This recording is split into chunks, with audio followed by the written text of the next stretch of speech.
Ayan, at welcome ulit sa vlog natin mga kapatid. Ayan. At nandito kami, gumala muna. At nagpaano kami. Uh, Nagsisearch lang kami ng mga lugar at saan namin mapupunta. Pinapraktisan lang kasi namin yung bago namin kuha na sasakyan para makabisado namin yung daan. Kaya ayun, naghahanap kami ng mga spot kung saan tayo pwede pumunta para mapraktisan namin yung mga road sign. Kasi iba kasi dito yung road sign, hindi pareha sa Pilipinas na kahit saan ka pwedeng sumusot. Yan dito, hindi pwede. Kailangan susunod ka talaga sa mga rules na mga road sign nila rito.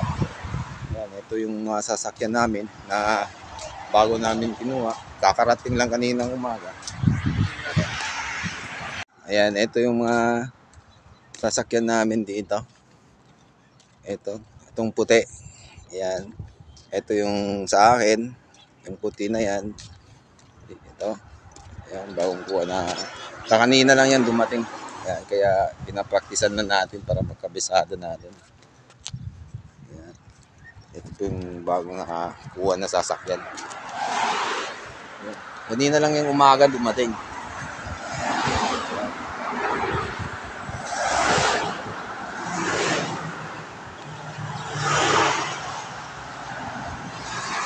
Yan yung sa akin. Ito yung sa akin na Honda Fit na 2010 model. At yan. Ito sa mga tropa, sa mga kasama namin. Yan. Yan. Yung kulay blue na yan, itong kulay blue, yan, kasabay din to. Kasabay din to ng yung sa akin dito. Kasabay rin to. Ayan. Yan, nandito yung mga tropa. Yan, magagala-gala muna tayo. Saan daw kang pupunta, pre? Okay na. Susunod lang kami sa inyo.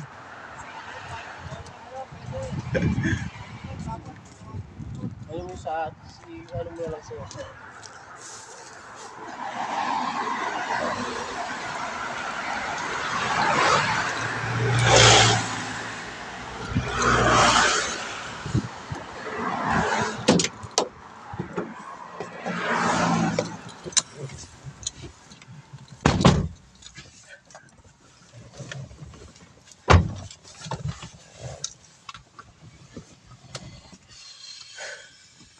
Alam mo na.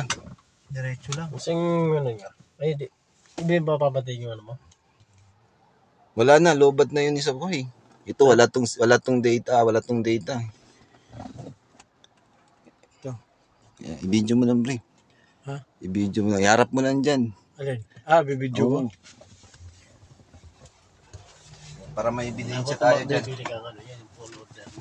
Oo, may tayo rito. Sa ano may ano kasi yan?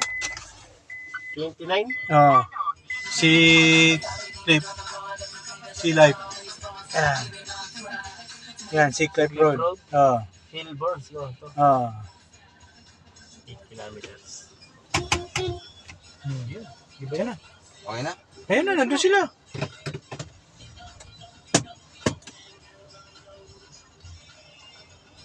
Head west on Tamaki Drive, Route 6. Diretso lang to. Sundan mo na yun. Masasakyan. Tingin ka sa kabila, baka... Head west on Tamaki Drive, Route 6. Continue on Route 6 for 1.5 kilometers. I-dictate mo lang, pre. Hindi ako makapag-lingon.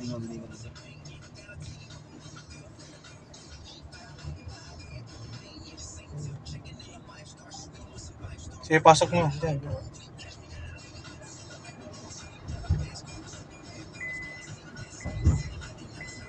May tayo, pre. Wait lang. Diretso lang yan. Seatbelt pala, pre.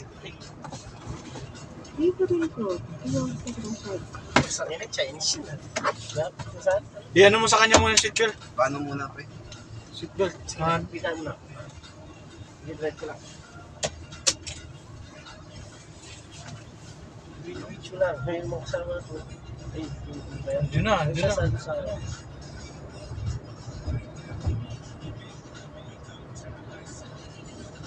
tayo.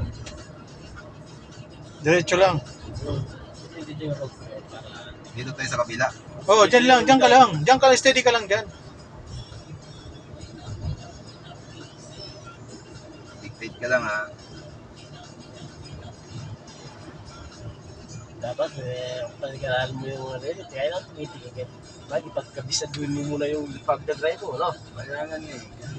Hindi naman natin kabisado kasi ito yung right eh. Basta't may wish ka lang. Wish yung gagabay sa'yo. Pag lumagpas ka dun sa ano mo, may ibang rota naman ibibigay sa'yo. Mapapalayo ka lang. Pero hindi naman hindi kayo In 300 meters, turn right onto Napipi Road, Route 6. Signs for Remuera, Mount Wellington. Oh, oh. Yun ito.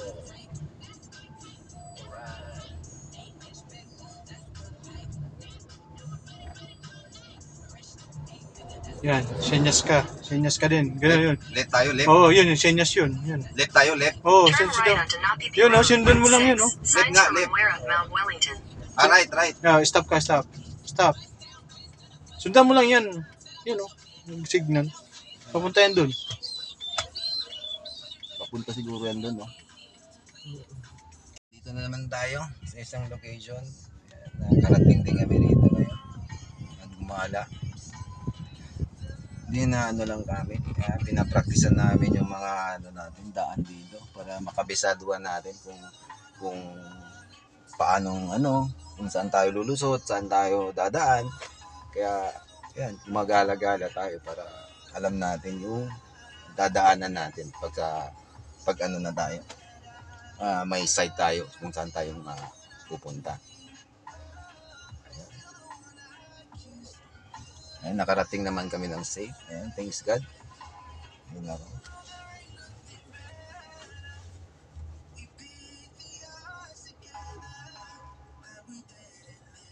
Ayan. Mamaya sasamahan niyo ulit kami pag uwi, mga kapatid. Ayan, mga tropa natin. Nandun yung mga tropa natin. Ayan, yan mga tropa natin. Kasama natin ngayon. At kami gumala abang wala pa kaming mga site. Ayan, pinapraktisan muna namin para maano namin, kabisado namin.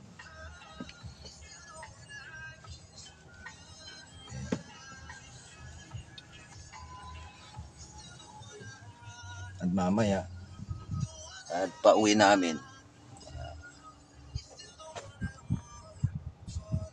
samahan nyo kami ulit mamaya. Ayan, ayan guys, ayun, pinapraktisan lang namin kung okay ba yung sasakyan. Tinatrace drive namin para alam namin kung okay yung ano, okay yung speed niya at saka yung ano namin, yung stable ng sasakyan. Kaya tinetestingan namin.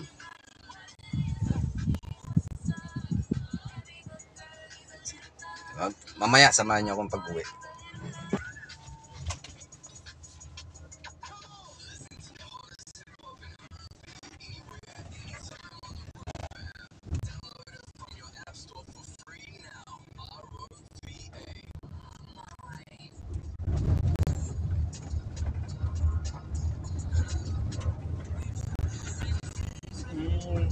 Ito na yata yung...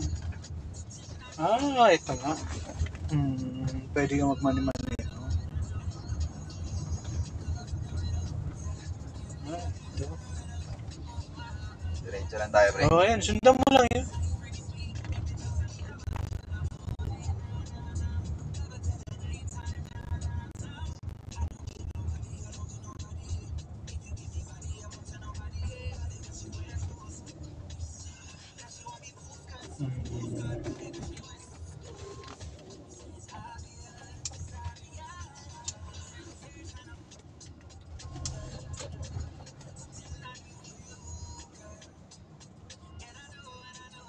Kasama natin yung isa. Oo.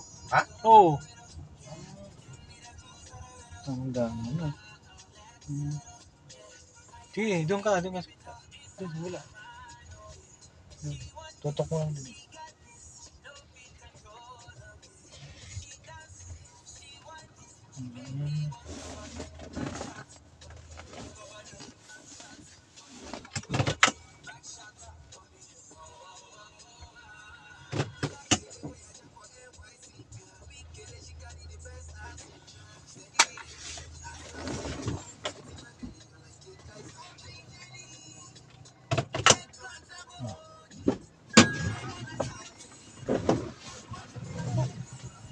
Ayan, nandito tayo ulit sa Hanseng Destination. Ayan ang mga tropa natin. Ayan, nandyan sila.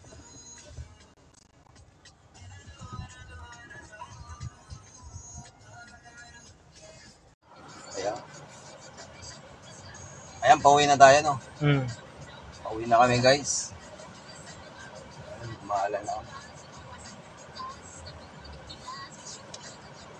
Medyo nalilito pa kami sa mga roundabout dito.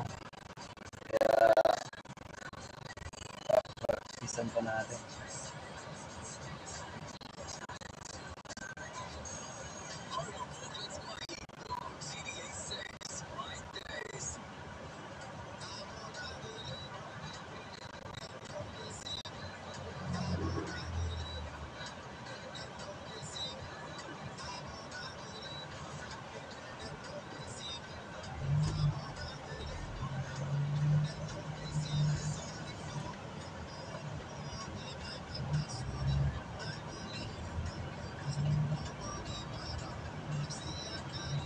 Hello?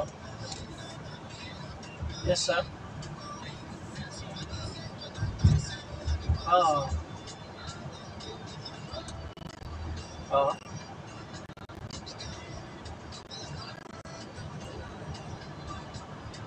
Mm. Oo.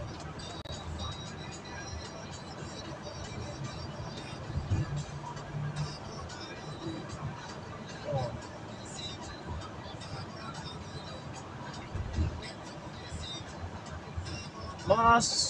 Siguro this week ba kaya ko this week? Ganito lang. Ano lang, sige lang, wag mo munang madalhin kasi mahirap kasi yung parkingan dito sa amin. Okay lang, okay pa naman siguro.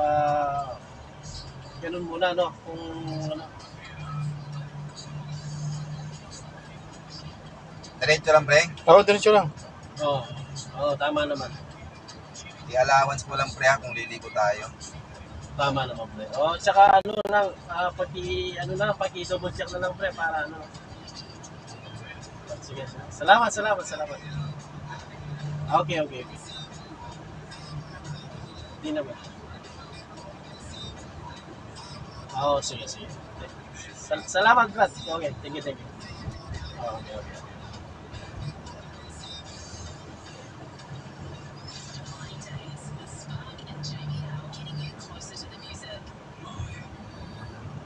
A few moments later. Guys, nakarating na rin kami mga kapatid. Medyo napagod na sa ayan. Kinuha namin tong sasakyan na to. Ayan, dahil sa kailangan mo to sa dito sa New Zealand. Lahat ng mga trabahante rito, lahat ng mga workers na nasa construction or saan man sa mga mga trabaho, ayan, necessity talaga yung sasakyan dito sa New Zealand. Kaya, ayan, lahat po kami rin dito ay required na kukuha ng ganitong sasakyan. Kasi po, layo po yung mga site namin. At marami kaming mga gamit na dinadala everyday at pabalik at saka papuntang trabaho. Kaya, kailangan talaga namin ng sasakyan na lahat ng mga trabahante. At ito naman po is kinukuha namin to, ayan, po to ng company na automatic po yan na kinakaltas sa sahod namin. Kaya kailangan talaga. Ayan. Dito kasi iba yung natin, yung driving dito. Hindi pareha sa Pilipinas na nasa left po yung driver. Dito po nasa right. Kaya kailangan din natin mag-practice dito at saka kailangan din tayo mag-take test bago tayo kukuha ng sasakyan. kahapon, nag-test kami ng driving. Ayun. At ngayon, bago kang i-release yung sasakyan, kailangan mo rin talaga na mag-test para i-release yung sasakyan. Kaya kahapon ngayon. Ayan. Kaya ngayon, kaninang umaga, ayun, na-release yung sasakyan at dineliver dito. Kaya nag-test namin, itinest drive namin kung okay ba yung sasakyan, yung mga aircon niya, yung mga accessories niya rito, yung mga ano dito. Kaya tinest drive namin. Ayan, kasama yung mga kasama natin, tropa natin na kasama din natin dito sa site, sa accommodation. Kaya nagpunta kami gala-gala. Ayun. At para at least ma-memorize mo rin yung mga road sign kasi marami dito mga road sign at mga speed limit. Ganun. Kaya pinapraktisan namin, medyo hindi pa tayo medyo kabisado, medyo na pa tayo, na nervyos kasi kabano pa lang tayo. Bago tayo dito salta, hindi pa natin kabisado yung masyado yung lugar. Kaya more practice pa. Kaya yan, siguro mga 3 days or 1 week makabisado mo na yung mga rules and regulation dito sa New Zealand. Hindi pareha sa Pilipinas na kahit saan pwede tayong kahit saan pwede tayong lalagyan yung sasakyan natin or aanda rin natin. Dito hindi pwede po yun. Malhigpit ang rules dito sa New Zealand yung tungkol sa roads, nila. Ano ba itong tawag dito? Road na rules. Yun. Kaya practice na natin. Pinapractice natin. Kaya eto, ay mayroon tayong bagong sasakyan. Ayan, pang service natin sa trabaho everyday. Ayan. Para lalagyan din ng mga gamit natin. Kasi lahat po rito, hindi pwede po yung wala akong sasakyan. Lahat po kami dito may sasakyan. Kaya necessity talaga. Ayaw mo man, pero hindi pwede. Kasi kailangan. Kaya hanggang dito na muna yung vlog natin mga kapatid. Ayan, sa susunod, abangan nyo yung mga vlog namin kung saan kayo pumupunta. Ayan, papasyalan ko kayo dito sa New Zealand, sa loob ng Auckland. Or someday, or soon, baka pupunta kami sa South. Baka may project kami doon sa South, baka pupunta tayo doon sa South. Ayan, papasyalan din namin kayo doon sa South. Ayan, doon sa Christchurch or sa Hamilton. Someday, di ba? Or soon to be. Ayan. At salamat sa inyo dyan mga kapatid. At hanggang dito na lang po yung vlog natin. Ayan. Thank you so much. Ayan. Sa susunod, ayan, sabayan nyo kami na magpasyal dito sa New Zealand. Ayan. Thank you guys and goodbye.